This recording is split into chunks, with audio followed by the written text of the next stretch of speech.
A new book by President Trump's former national security advisor paints a damning portrait of a president who puts his own interests ahead of the country's. The book by John Bolton is the first account from a high-level Trump White House insider. Bolton was paid $2 million to write the tell-all, which is more than 500 pages long. CBS's Ben Tracy is at the White House tonight. Ben? Nora, when John Bolton left the White House last September, he says he resigned. President Trump says he fired him, and the two have not spoken since. President Trump seemed to know this book would be bad for him, and it is.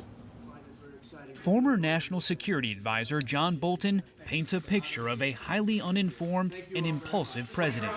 In excerpts of his book, The Room Where It Happened, obtained by CBS News, Bolton says President Trump did not know Britain was a nuclear power and asked if Finland was part of Russia. Bolton confirms President Trump explicitly linked military aid to Ukraine to investigations of former Vice President Joe Biden, the central claim that led to the president being impeached.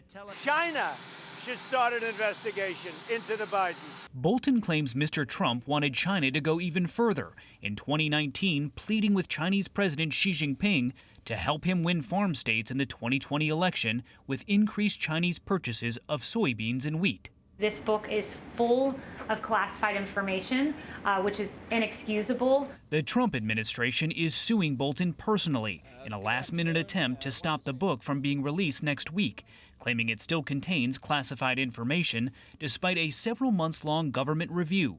President Trump's view of what should be classified goes far beyond the actual standard. I will consider every conversation with me as president highly classified. In the book, published by Simon & Schuster, a division of Viacom-CBS, Bolton alleges President Trump expressed a willingness to halt criminal investigations, to in effect give personal favors to dictators he liked, citing cases involving China and Turkey.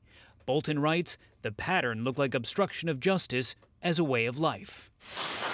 Bolton also says during the 2018 summit with Kim Jong-un, Secretary of State Mike Pompeo slipped him a note saying President Trump is so full of expletive, a pattern Bolton claims of administration officials regularly disparaging the president behind his back. The White House is pushing back tonight, saying that Bolton is undermining national security and trying to profit off of his time here at the White House. His book does now top Amazon's bestseller list. Nora?